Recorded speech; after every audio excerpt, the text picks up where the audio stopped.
ओम शक्ति पराशक्ति। अडिगलार शादीशुदा है, पत्नी बच्चों के साथ परिवार में रहने वाले हैं। ये कैसे संत हो सकते हैं?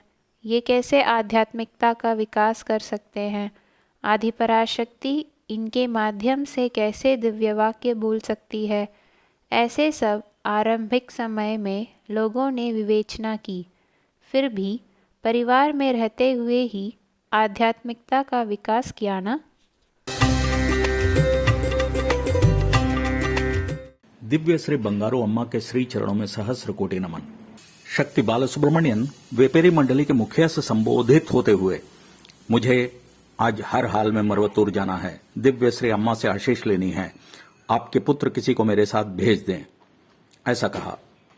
आज रविवार का दिन है। आज यहां सैकड़ों भक्तगण को निःशुल्क इरमुड़ी धारण करवाने का कार्य पड़ा हुआ है। ऐसे भी रविवार श्री छुट्टी के चलते भीड़ वहां बहुत अधिक होगी।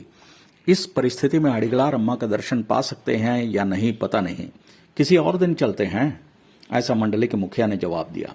तुरंत ही, वो सब मुझे पता नहीं, मुझे आज ही मंदिर जाना है, अडिगलार अम्मा से आशीष प्राप्त करनी है। भेज सकते हो या नहीं तो गाड़ी दे दो, मैं अकेला चला जाऊंगा, ऐसी जिद पकड़ ली। मंडली के मुखिया उन्हें अकेले भेजने के पक्ष में नहीं थे, इसलिए अपने ज्येष्ठ पुत्र विजय कुमार और कनिष्ठ पुत्र बाल गणेश को साथ भेज दिया। 54 वर्षीय बाल सुब्रमण्यम केंद्र सरकार में उच्च पद पर कार्यरत थे। दिव्य श्री अम्मा पर आसक्ति बहुत अधिक थी। सिद्धपीठ में होने वाले हर उत्सव में वे भाग लेते और सेवारत रहते। अपने संपर्क में आने वाले सभी लोगों को मां आदि पराशक्ति, अडिगलार अम्मा और मरवतूर की महिमा सब बताकर उन्हें इन सब में लिप्त कराने की कोशिश करते। गरीब और असमर्थ भक्तों को इरमुड़ी धारण समर्पण कराने और उन्हें मरवतूर ले जाने लेवाने में भी इनका योगदान अहम था। जब भी मंदिर जाते तो दिव्य श्री अम्मा के दर्शन के बगैर नहीं लौटते। उनके पुत्र पुत्री सभी अम्मा की सेवा में लगे रहने वाला एक परिवार था। शाम के 4 बजे निकलकर सिद्धपीठ पहुंचते पहुंचते रात हो गई। दिव्य श्री अम्मा अपने घर चले गए थे, अतः वे तीनों अम्मा के घर जाकर उनके दर्शन का इंतजार करने लगे। उनका यह इंतजार रात के 8:15 बजे खत्म हुआ और उन्हें दर्शन मिला। अम्मा ने आने का कारण पूछते हुए, मंडली के बारे में इधर उधर के बारे में बातें करते हुए रात के करीब 9:15 बजे इन्हें विदा करने के अंदाज में दिव्य श्री अम्मा उठ खड़े हुए। इन तीनों ने भी आध्यात्मिक गुरु के चरणों में गिरकर विदा लेने के लिए तैयार हुए। इस बीच वहां आए अम्मा ने बाल गणेश को देखकर कहा, रे गणेश, जरा अपने मामा के पैरों को दबाओ। बाल गणेश को कुछ समझ में नहीं आया। गणेश जब पैर दबाने के लिए झुके तो बाल सुब्रमण्यन ने अपनी धोती सरका कर अपने बाएं पैर को आगे बढ़ाकर दिखाया। भाई गणेश ने बाएं पैर को दबाया। इसके चलते रक्त प्रवाह थोड़ा कम हुआ। तुरंत अम्मा ने उसे दाहिने पैर को भी दबाने के लिए कहा। बाल गणेश के वैसा ही करते ही साथ उम्मीद से परे श्री बाल सुब्रमण्यन चकरा कर गिरे। उनके नीचे गिरते दौड़ कर आते हुए विजय ने उन्हें सहारा देकर अपनी गोद में उनके सर को रखकर लेटाया। तुरंत ही दिव्य श्री अम्मा ने कहा, पानी छिड़को, मैंने बोला ना। अम्मा के ऐसा कहते ही भाई बाल गणेश ने दौड़कर कुछ दूरी पर रहने वाले नलके से पानी लाकर छिड़का। इतनी देर तक बेहोशी की अवस्था में रहने वाले शक्ति बाल सुब्रमण्यम का शरीर अचानक एक ऐंठन के साथ एक तरफ खिंचता चला गया। पैर शिथिल पड़ गए, सर ढुलक गया, मुंह टेढ़ा हो गया, झाग निकलने लगा, आंखें चढ़ गई, मलमूत्र बाहर आ गया। एक झटका खाते हुए गर्दन टेढ़ा होकर विजय कुमार की गोद में ढुलक गया। स्पष्ट विदित हो रहा था कि प्राण पखेरु उड़ चुके थे। दोनों भाई मामा मामा चिल्लाते हुए दिव्य श्री अम्मा को देखते हुए दहाड़े मारकर रोने लगे। अगले क्षण अम्मा वहां नहीं थी। उसी समय दोनों भाई किम करते हुए मोड़ हो गए। क्या करे समझ में नहीं आ रहा था। शक्ति बाल सुब्रमण्यम का शरीर विजय कुमार के गोद का सहारा लेकर लुढ़का हुआ था। बड़े भाई के मन में काफी सारे विचार आ जा रहे थे। अगले क्षण अचानक से शक्ति बाल सुब्रमण्यम के चेहरे पर जल की बूंदें दिखने लगी। तुरंत ही चेहरा उठाकर देखा तो दिव्य श्री अम्मा एक लोटे में जल लेकर खड़ी थी। उस समय अम्मा ने बड़े भाई को देखकर पूछा, क्यों, तुम्हारे मामा चल बसे यही सोच रहे थे ना, मैं कैसे छोड़ देता, ऐसा कहा। उस समय अम्मा के चारों ओर एक कांतिमय आभा बिखरी हुई थी। चेहरा तमतमाया हुआ सा था, एक अलग सा तेज दिख रहा था। कुछ ऐसा दृश्य जो अवर्णनीय था। इसके बाद अम्मा मामा जी के निकट आकर अपने हाथों से शक्ति बाल सुब्रमण्यम के मुंह में पानी को घूंट डाला। तत्क्षण शक्ति बाल सुब्रमण्यम चलचित्र पटल पर दौड़ने वाले दृश्य के समान प्राणों की वापसी के साथ तुरंत अम्मा के चरणों में अम्मा अम्मा चीखते हुए गिर पड़े।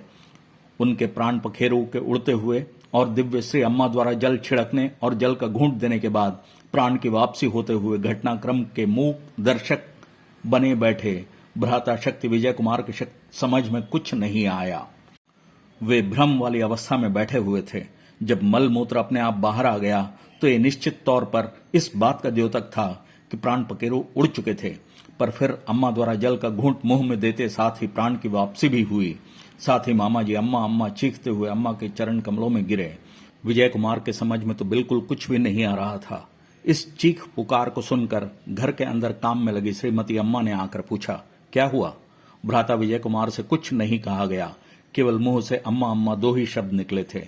बड़े भाई विजय कुमार को भ्रमित अवस्था में देखकर श्रीमती अम्मा ने शक्ति बाल सुब्रमण्यन को बुलाकर कुर्सी पर बैठाया और सामने रहने वालों को देखते हुए आदेश दिया कि तुरंत डॉक्टर को बुलाकर लाओ। कुछ ही देर में डॉक्टर भी पहुंच गए। उन्होंने शक्ति बाल सुब्रमण्यन का रक्तचाप, धड़कन सबका परीक्षण करने के बाद कहा कि सब कुछ सामान्य है। फिर श्रीमती अम्मा ने घर के अंदर से दूध मंगवाकर शक्ति बाल सुब्रमण्यन को दिया और उन्हें पीने के लिए कहा। इसके बाद जब वे तीनों वहां से निकलने के लिए तैयार हो ही रहे थे तो दिव्य श्री अम्मा शक्ति बाल सुब्रमण्यन से संबोधित हुई और कहा, आज से तुम्हारे लिए सब कुछ खत्म हो गया। आज से तुम्हारी एक नई जिंदगी की शुरुआत है। तुम्हारे इतने दिनों से करते आ रहे सेवा कार्य को मैंने भूला नहीं है। यहां तुम्हारे लिए एक नया जन्म हुआ है। चलो अब आज्ञा है। ऐसा कहते हुए अम्मा ने उन्हें विदा किया। गाड़ी से वापस घर आते समय कुछ देर बाद धीरे धीरे शक्ति बाल गणेश ने हिम्मत जुटाकर मौन तोड़ते हुए पूछा, क्यों मामा जी, तुम्हें क्या हो गया था? तुरंत शक्ति बाल सुब्रमण्यन ने कहा, अम्मा ने तुम्हें मेरे पैरों पर जब अपने पैरों तले दबाने के लिए कहा था, केवल वही मुझे याद है, शेष कुछ भी याद नहीं। मेरे अंदर से कुछ निकलकर बाहर गया और वह एक नई दुनिया जैसी थी। मैं उसका वर्णन नहीं कर सकता। अचानक कुछ अंदर घुसता हुआ सा महसूस हुआ। फिर आंखें खुल गई। मेरे सामने प्रत्यंकरा देवी गुस्से के साथ बैठी हुई थी। तुरंत मैं अम्मा अम्मा चिल्लाते हुए उनके पैरों में गिर पड़ा। फिर जब उठा तो देख रहा हूं वे अडिगलार अम्मा हैं और बगल में श्रीमती अम्मा।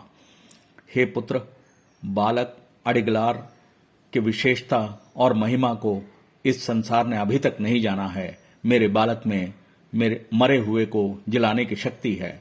अगर वो चाहे तो यह कर भी सकता है। अम्मा के इस दिव्य वाक्य को इन तीनों ने अपनी आंखों के सामने अनुभव किया।